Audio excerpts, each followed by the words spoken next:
Terlepas banyaknya ya katakanlah orang-orang yang seperti cacing kepanasan di pihak klaster 1 maupun klaster 2 itu ya mereka terkejut kok ada RJ ini. Dan saya yakin mungkin ya mereka juga pengen sebetulnya untuk mendapatkan RJ itu cuma agak malu-malu lah menurut saya ya.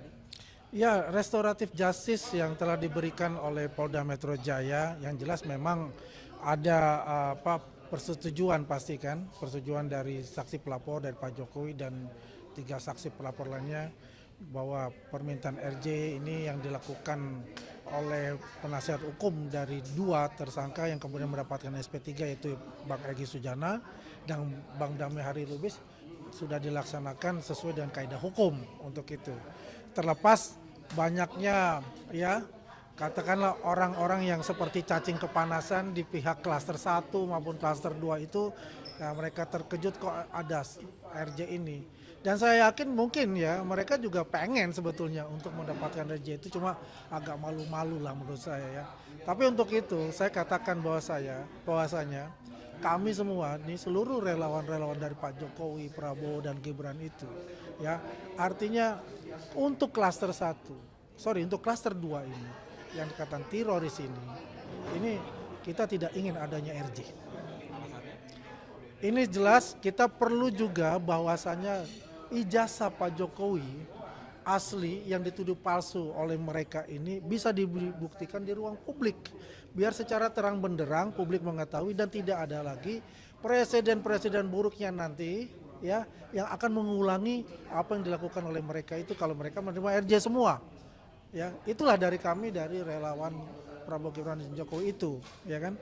Kalau misalnya klaster 1 ini ya kalau kita lihat ya bukan the main player mereka ini. Ya, mereka ini kan ikut-ikutan dengan ya katakanlah Bang Egy Sujana ya dan Damai Lubis sebagai motornya itu yang sekarang mendapatkan SP3 itu mungkin saja mereka memikirkan untuk mengajukan RJ seperti itu.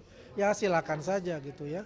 Tapi kan biar bagaimanapun itu nanti kan yang menentukan itu adalah pihak Pak Jokowi dan 3 saksi pelapor lainnya itu. Itu adalah hak konstitusi mereka yang diakui oleh KUHP dan KUHP yang baru itu. Bang, berarti buat klaster 2 ini ibaratnya apakah memang dari sebelumnya mereka terlalu getol dalam bersuara sebelumnya sehingga tidak pantas mendapatkan RJ?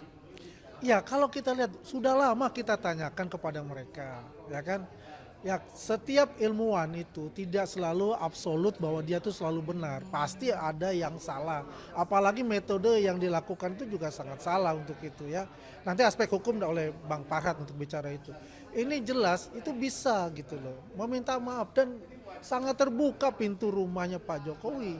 Siapapun bisa datang, bisa bertemu dan dia bisa silaturahmi.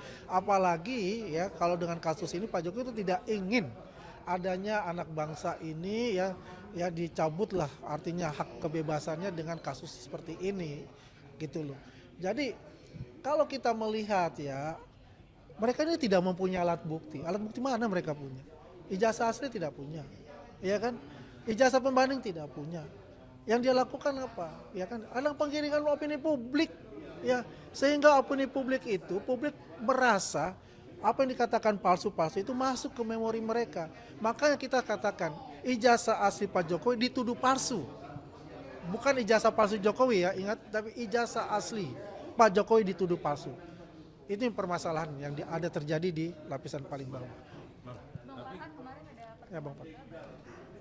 Oh ya, kemarin pertemuan itu hanya kita dimintain pendapat apakah restoratif justice itu akan diberikan selanjutnya. Kemudian hasil hari ini dan kemarin kita sampaikan bahwa hampir seluruh relawan kan tidak hanya pelapor Pak Jokowi tapi yang berjuang itu menganggap bahwa itu tidak perlu. Karena bagi kami dengan di SP3-nya kasus Egy Sujana kan minta maaf nih.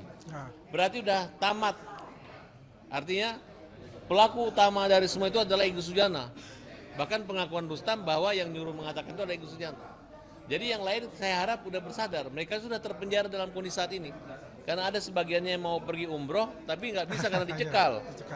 Ya, nah jadi saya memang menyarankan agar mereka cepat-cepat aja, ayo ke Solo, minta maaf. Karena mumpung Pak Jokowi membuka pintunya, menerima siapa aja yang minta maaf.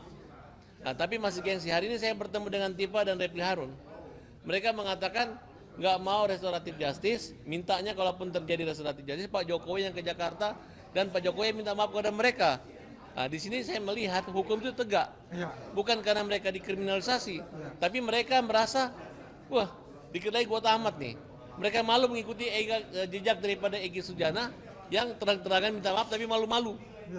Nah, itulah yang inti pernyataannya, tidak mungkin terjadi salaman kalau tangan itu digenggam.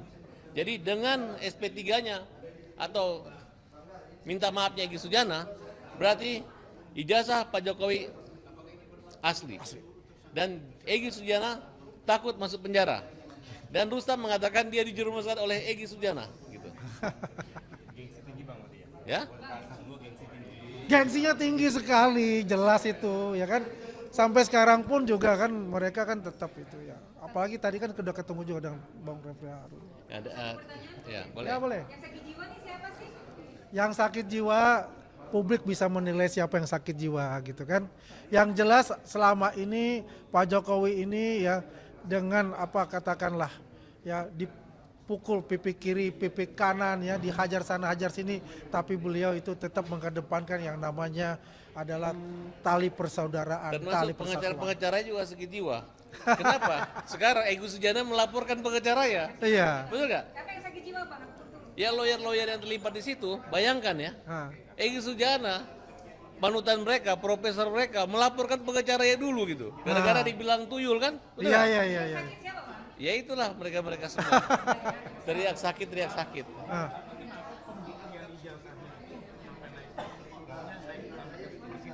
Nah, kan saya bilang tadi, karena begini ya, biar bagaimanapun ya, ini harus dibuka di ruang publik.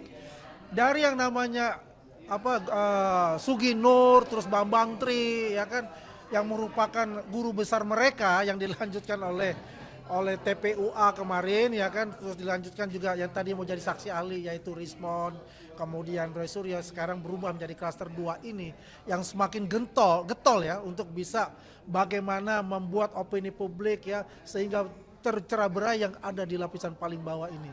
Inilah yang kita inginkan, bahwasannya di ruang publik ya, di pengadilan itu secara terang benderang bahwasannya ijazah Pak Jokowi bisa dibuktikan kepada masyarakat. Ijazah Pak Jokowi adalah asli yang dituduh palsu oleh mereka. Jadi mereka siap-siap saja nanti masuk ke dalam penjara. Tambahan sedikit ya. Ini buat masyarakat Indonesia. Peradilan ini Stay updated. Info terkini masih banyak. Jangan lupa subscribe, like, dan share YouTube official OKZone. Dan selengkapnya ada di okezone.com.